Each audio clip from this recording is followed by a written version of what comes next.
I'm here today in hopes to assist in removing the demonized stigma of cannabis and the perception that cannabis is just about getting high. So this is a story of old rare books, synchronicity, and trusting intuition. It's a story about unfolding the true spiritual nature of cannabis and removing the stigmas and restoring her true reputation. The reason I'm going to share my story about this book is because I believe that there is a cannabis plant depicted in the manuscript. So let's take a look inside the book. After 7 years of unsuccessfully attempting to sell it for as much as $160,000, he ultimately donated it to Yale. Why is that important? Because he knows what he has.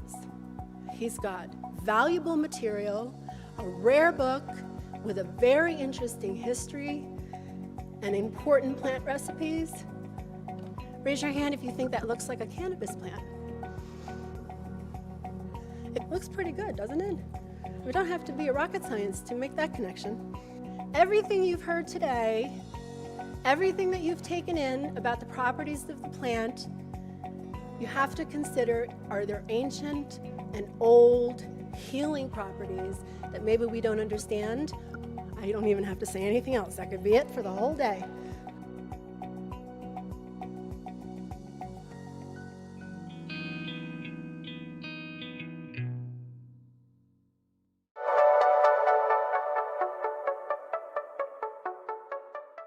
It's now my pleasure and my privilege to introduce our last speaker of the day. Hillary Ramos, a certified Reiki master teacher in both Usui and Karuna Reiki. Hillary teaches the certification levels of Cannabis Reiki, a system of energy bodywork that infuses the intelligent medicinal forces of cannabis and the ancient wisdom of Reiki. Using the knowledge Hillary learned while studying at the Voynich manuscript at Yale University in 2013, a new interactive system has been cataloged that and talks about healing. Teaching her system of Cannabis Reiki is helping to prove the scientific value of ancient indigenous plant wisdom from cultures worldwide. Hillary is a visionary, award-winning artist, author, former radio talk show host, and president of the Bethlehem Art Association in Del Mar, New York. And she's far more well-spoken than the introduction that I gave her. She's amazing. Hillary, you're up. Hi, everybody. Are you on overload yet? Well, you might be after this. Let me just get myself set up here. So just to give you a little bit of background on myself, I have been doing Reiki for over 20 years. I have also helped institute complementary care programs into hospitals and assisted living facilities. Okay, so I'm not here to talk to you about Reiki, though. Aren't you excited? Raise your hand if you've ever heard of Reiki. There you go, I don't need to. This is actually a story about a journey that I had back in 2013 with a manuscript at Yale University. It's a long story how I got there. I was writing an article for a European magazine, and I had the need to go to Yale to see the book in person. So I had asked special permission to see the book. I was rejected twice. Of course, that didn't stop me. So I finally received special permission from the head curator of the museum and was able to go see the book. But I'm here today in hopes to assist in removing the demonized stigma of cannabis and the perception that cannabis is just about getting high.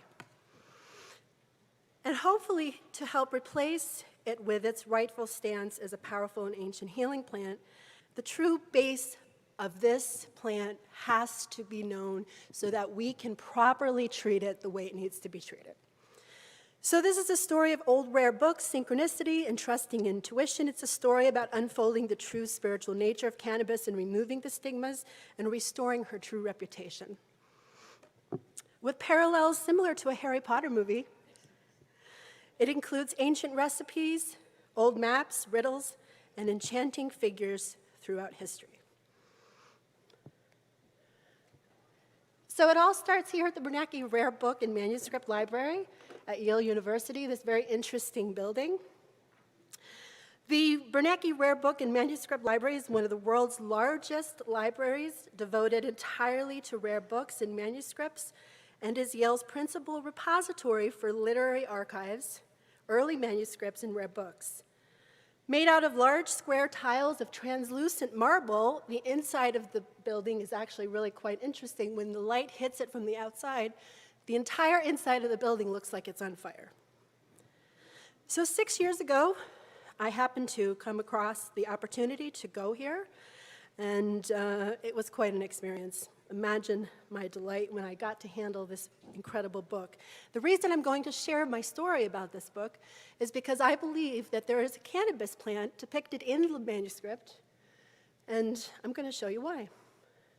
So we have to start with the history of who has had this book in their possession. So I'm going to give you a little bit of a history lesson. So in order to understand the manuscript, it helps to understand where it's been. The owners of the Voynich manuscript have included a variety of high society elites over the course of its known history. Its journey shows a trail of privileged, exclusive access to its contents by kings, queens, and other members of high court life. These are not necessarily in order of ownership, but they are some of the more interesting owners over the years, in my opinion. So let's begin with Kaiser Rudolph II, who was the Holy Roman Emperor from 1576 to 1612. He was the King of Hungary, Bohemia, and Croatia. He was the Archduke of Austria.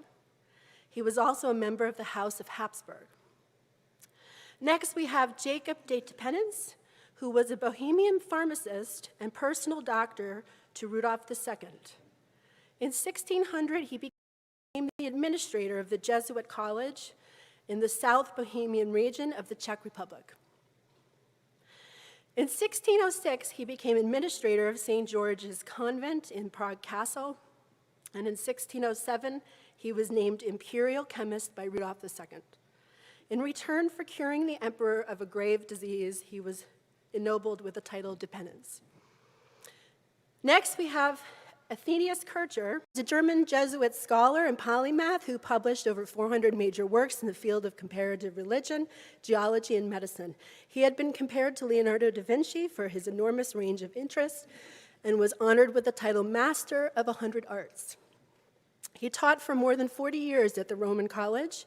He was a priest, scholar, scientist, avid researcher of the Egyptian language, and he was known for discovering the link between ancient Egyptian and Coptic languages. Some commentators consider him the father of Egyptology. Next, we have Jan Marek Marcy.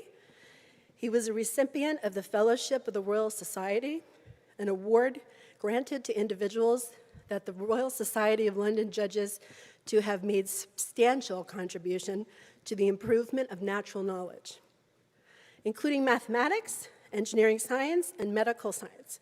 He was a Bohemian doctor and scientist, as well as rector of the University of Prague in 1662, an official physician to the Holy Roman Emperors. There is a crater on the far side of the moon named after him. Pretty impressive. Other owners of the manuscript have included Peter John Becks, George Brash, until landing in the hands of Wilfrid Voynich, who the book is now named after. He was a Polish book dealer who bought the book in 1912 from the Jesuits. It was at this point that the work was given the name Voynich manuscript, and from here it went to Ethel Voynich, his wife, then to Anne Nill, and eventually to Hans Peter Krause, who then donated it to Yale. Pretty impressive group of people who had possession of this manuscript. It's me at Yale. So inside this manuscript, we have 5 categories: herbal, astronomical, biological, cosmological, and pharmaceutical. So let's take a look inside the book. I had the luxury of being able to photograph it while I was at Yale, and these are some of my photographs from my time there. So the first section we have is the herbal section. Herbal medicine has a long history of importance. The first written record of herbal remedies was written on clay tablets over 5,000 years ago by the Sumerians, which is which was ancient Mesopotamia, which is today modern-day Iraq. Each page of this section displays one or two plants and a few paragraphs of text which they claim cannot be translated. I'm going to challenge that today. A few paragraphs of text, a format typical of European herbals at the time. None of the plants depicted in the Voynich manuscript have officially been labeled and identified, although a few pages have been speculated, and I, of course, am going to prove today that one of the pages in this manuscript is, in fact, the cannabis plant. Here we have another picture from the first section of the Voynich manuscript. Just a little background, archaeological excavations dated as early as 60,000 years ago have found remains of medicinal plants such as opium, poppies, and cannabis. Herbal remedies have long histories of use in almost all indigenous cultures around the world. This is another image from the herbal section. Around 1500 BC, ancient Egyptians wrote the Ebers Papyrus, which listed over 850 herbal remedies. Herbal medicine has long been known to cure and treat disease, according to indigenous cultures worldwide, and are still often used by these tribes today. Plant medicine is said to help maintain well-being and is often used in spiritual rituals as a conduit for visions, dreams, and prophetics. The puzzling illustrations in this manuscript have fueled many theories about the book's origin, the contents of the text, and the purpose for which it was intended. This is another close-up image of the herbal section. Supposedly, none of the plants in the Voynich manuscripts can be identified, even by expert botanists. The only two plants in the Voynich manuscript said to resemble any modern-day plant, it could be suggested to be the wild pansy or the maidenhair fern. Often the illustrations in the herbal section appear to have mixed parts of other plants. For example, the roots of one plant fastened to the leaves of another with flowers from a third, which I think could present evidence of companion gardening. Radiocarbon dating of samples from various parts of the manuscript were performed at the University of Arizona in 2009. All results were consistent and indicated a carbon date between 1404 and 1438. The parchment has been proven to be calfskin, which is actually a preferred binding for important material and was considered a luxury to afford. It is unknown and often speculated whether or not this manuscript was copied from an even older text. There's a close-up of the root system from this plant, and oftentimes we have some kind of illustrations, which I'll get to in just a minute. Here we have what's called the baby dragon. Keep in mind who had possession of this book as we go through history. Throughout the manuscript, there are a few bizarre illustrations that have confused experts and enchanted others. Could they hold a higher meaning for plant properties and how they interact biochemically? I propose this question in an effort to look at the symbolism in a deeper and more intuitive way. Here we have an illustration of the baby dragon. It's a close-up. In some of the reproductions, this isn't very clear. Could it hold a clue as to what this particular plant's medicinal properties are? Why else would it be there? Many of the Voynich manuscript private owners had access to royal botanical gardens and harnessed their own remedies for medicinal purposes. Okay, so here we have an interesting illustration of a human head attached to the roots of this plant. I'm just going to show you a close-up.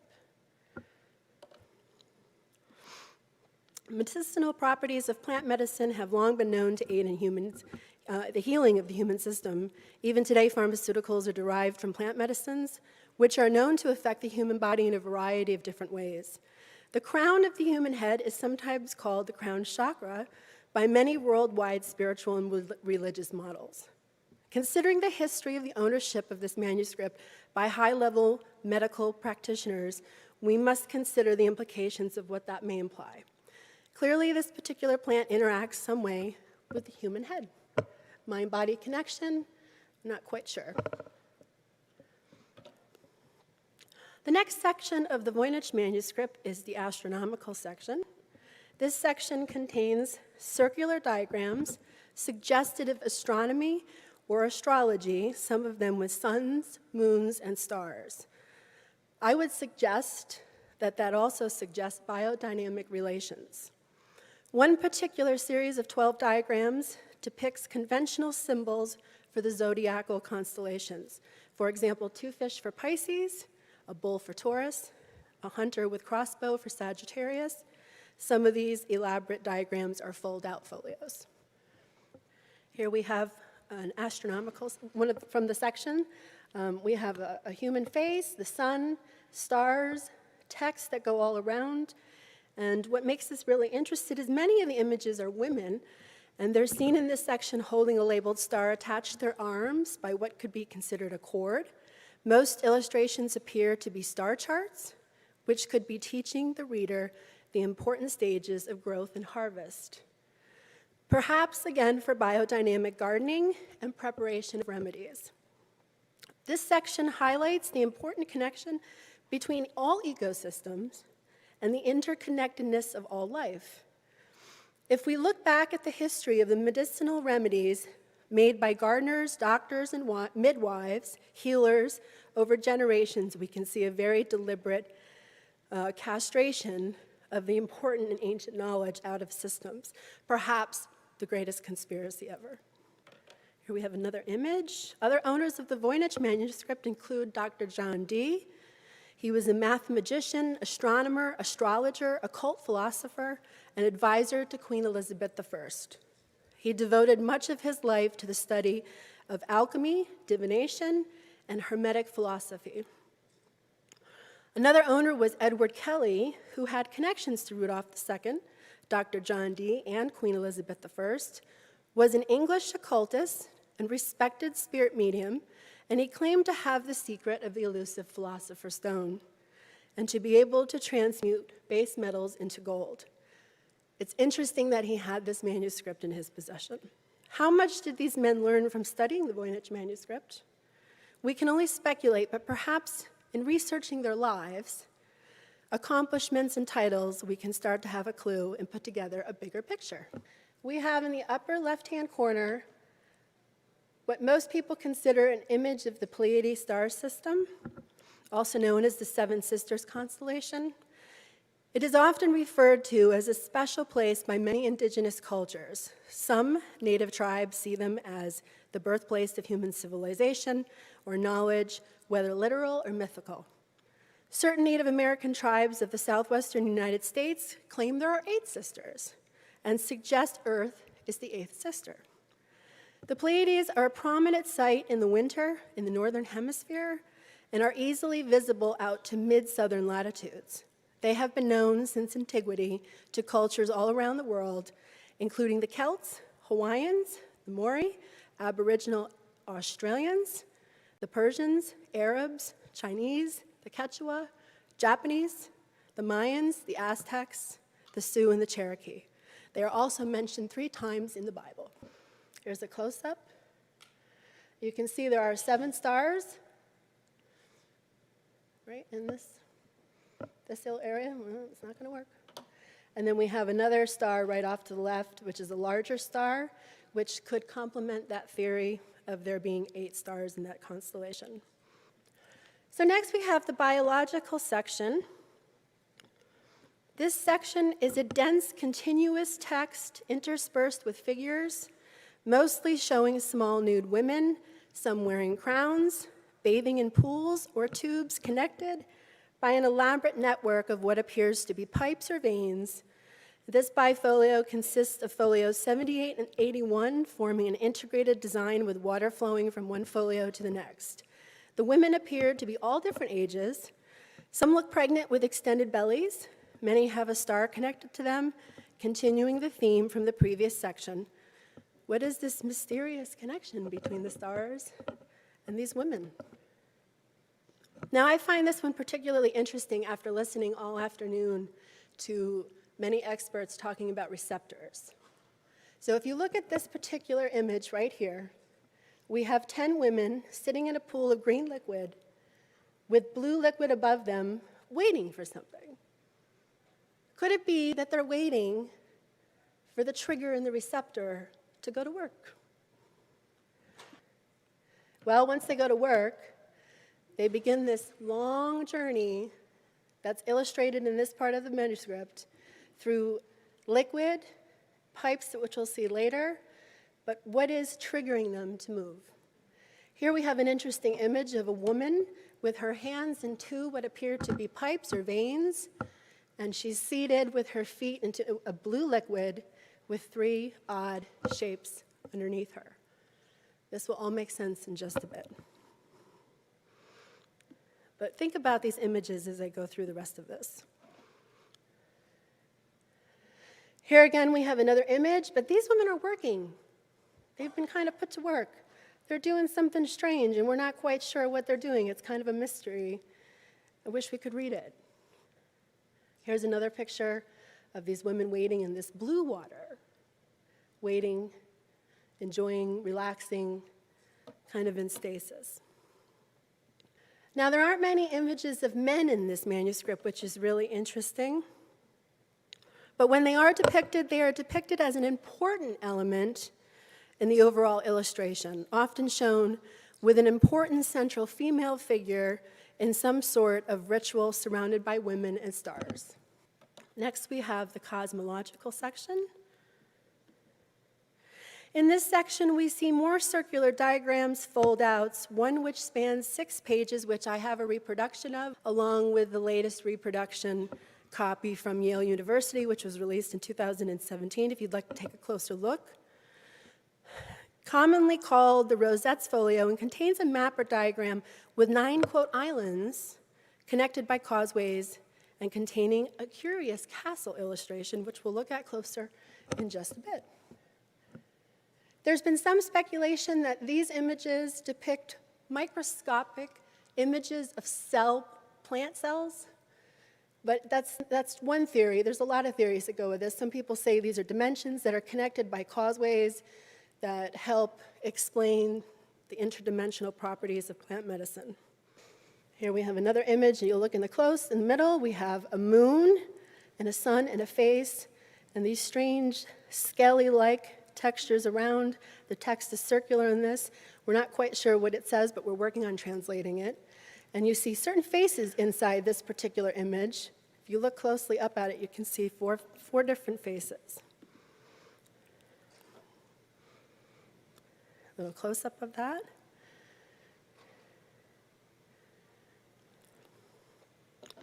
The Voynich manuscript is an illustrated codex, handwritten in a, quote, unknown writing language, carbon dated to the 15th century, purchased by Wilfrid Voynich in 1912. Experts believe it could be transferred from an older book. It's an interesting thing to ponder for sure.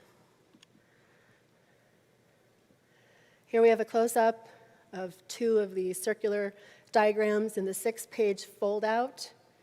If you guys can see that, I hope you can see that okay. It's a really quite fascinating thing to look at and muse on, especially after smoking.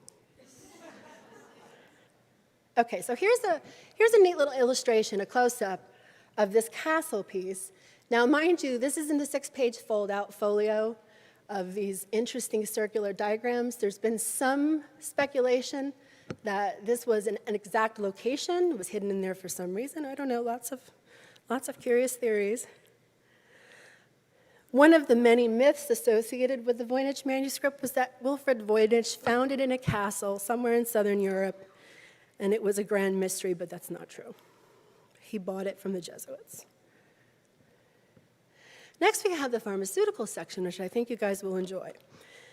In this section, we have many labeled drawings of isolated plant parts, including roots, leaves, and objects resembling apothecary jars, ranging in style from the mundane to the fantastical, and a few text paragraphs containing recipes. Here you can see a close-up of some of the text. Up in the corners and the top, we see plant parts. These are all parts of recipes. There are 28 missing folios from this section. Somewhere along the line, someone took them out. Not one of them in the available reproduction on Yale's website or in their book that they've produced show any of the cannabis parts that I'm about to show you. So I believe that they're part of the missing folios. Here's a close-up. Roots, leaves, labeled, text telling you how to make them. I don't know, star charts, biodynamic gardening isn't very popular these days. People don't like to talk about it too much. We have some close-ups, how these paragraphs begin. Another one. Okay, so some considerations. That was a little trip through the Voynich manuscript. I hope you enjoyed it. Some considerations. This is actually an unknown language, they claim. I'm going to prove that that's not true. The Voynich manuscript has been studied by many professionals and cryptographers, including American and British codebreakers from both World War I and World War II. Although a very small number of words have been found to be in the Latin language, the official story is that it remains untranslated. The last private owner we have to take into consideration as well, Hans Peter Krauss, who was an Austrian-born book dealer who bought the book from Anne Nill, was described as, without doubt, the most successful and dominant rare book dealer in the world in the second half of the 20th century. That seems pretty important to me. He specialized in medieval illuminated manuscripts, books printed before 1501, and rare books of the 15th, 16th, and 17th centuries. He acquired the Voynich manuscript in 1961 for $24,500. And after 7 years of unsuccessfully attempting to sell it for as much as $160,000, he ultimately donated it to you. Why is that important? Because he knows what he has. He's got valuable material, a rare book with a very interesting history and important plant recipes. Think about it. Is there hidden truth in this? Could it be that the manuscript actually can be translated, but the translation is being withheld because of the sensitive nature of today's worldly attitude towards cannabis and other power plant medicines? Do people just consume cannabis to get high and disassociate with their lives as so often accused? Or is this plant really something else? Are we being asked to reconsider its true nature as a master healer? I think yes. I'm going to present my theory on page 16R now. Let's take a look. Raise your hand if you think that looks like a cannabis plant. If you don't think it looks like a cannabis plant, let's take a closer look. If you look at the roots and the leaves and the flowers, they're very similar to the anatomy of a female cannabis plant. The medicine is in the female. If you take a closer look, you can see we have a pretty clear idea that it might be a match, right? Everything you've heard today, everything that you've taken in about the properties of the plant, you have to consider, are there ancient and old healing properties that maybe we don't understand or haven't learned, haven't been told? As medical professionals, you're on the forefront of giving patients medicine, and you need to understand what you're giving them, where it comes from, the quality of it, how it's grown, and why that matters. And this is going to be part of what we're going to be talking about now. Looks pretty good, doesn't it? We don't have to be a rocket science to make that connection. So let's talk about translation. Oh, nobody knows what it says. As synchronicity would have it, I crossed paths with a gentleman named Dr. James Hanlon 2 years ago. He's a cryptologist expert, and he was giving a lecture in Woodstock, New York. So, of course, I attended because this book has consumed my life for 6 years. So he proposed that this manuscript could be translated by using something called the Rotas code. That sounds interesting, doesn't it? To date, his theory on translating remains my favorite. I've heard it all. Aliens, other worlds, crazy things you wouldn't even believe. So what is the Rotas code? Let's take a look. This is where it gets fun. Okay, so the Rotas code, also known as the Satar square, is a word square containing a 5-word Latin palindrome, which is a word, number, phrase, or other sequence of characters which reads the same backwards as forwards, such as the word madam, or race car, or the number 10801. In the case of the Satar square, it can be read top to bottom, bottom to top, left to right, right to left, and it may be rotated in 180 degrees and still be read in all those ways. It's a 2-dimensional palindrome. It was often used as a translation tool for special bodies of work considered to be sacred. The square was first found in the ruins of Pompeii in 79 AD on a wall. Other places it has been found include excavations under the Church of St. Marie in Rome, in England, and in Syria. Satar means sower, planter, founder, progenitor, divine, originator. Rotas means wheels, considered a magical text. Sacredly, this code was written into books to signal and protect holy knowledge. The alchemical apprentices and adepts would recognize the hidden code as they were reading through the books and know they were in the presence of holy knowledge. Understanding the Rotas code and how to recognize it was and still is privileged knowledge. Perhaps this explains why the Voynich manuscript was in the hands of the secretive religious order of the Jesuits for so long. So, of course, my adventure leads me now to another synchronicity with the Voynich manuscript, which led me to this book. I went all over the world looking for it. This is a book that describes in depth the Rotas code and its magical purposes. It's a 3rd edition, last printing of the original Rotas material, the Book of the Sacred Magic of Abram Malin, the Magi, as delivered by Abraham the Jew unto his son Lamech, a grimoire of the 15th century, translated by S.L. MacGregor Matthews from an old and rare French manuscript.